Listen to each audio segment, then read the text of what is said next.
Dak terima sudah dianiaya oleh mantan pacarnya dewek, Mona Risa, 21 tahun. Selasiko mahasiswi di Palembang datangi sentra pelayanan kepolisian terpadu SPKT Polrestabes Palembang bikin laporan polisi. Dak terima sudah dianiaya oleh mantan pacarnya dewek, Mona Risa, 21 tahun. Selasiko mahasiswi di Palembang datangi sentra pelayanan kepolisian terpadu SPKT Polrestabes Palembang bikin laporan polisi. Akibat penganiayaan tersebut, korban mengalami luka memar di kepala, luka bekas gigitan di lengan tangan, sama leher.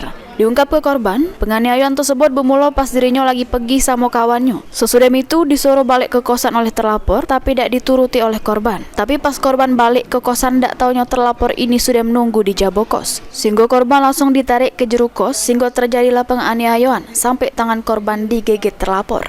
Pergi jalan. Terus Dia cemburu, terus ya itu mukul aku. Terus sudah itu kejadian itu tuh bukan sekali dua kali, tapi aku ngelakuin kesalahan itu cuman sekali itu, tapi dia ngulangnya berkali-kali. Gitu, dipukul di kosan apa di mana teh? Di kosan. Kosannya. Ya. Pada saat itu dia melakukannya pakai alat apa gimana?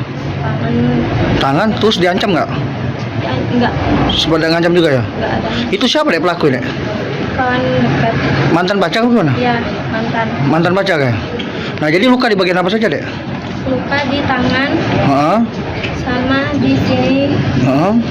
di ini bekas gigitan dia. Oh, sempat gigit juga ya? Iya. Oh. Laporan sudah diterima petugas SPKT, selanjutnya ditindaklanjuti Satreskrim Polrestabes Palembang. Heru Wahyudi, PAL TV.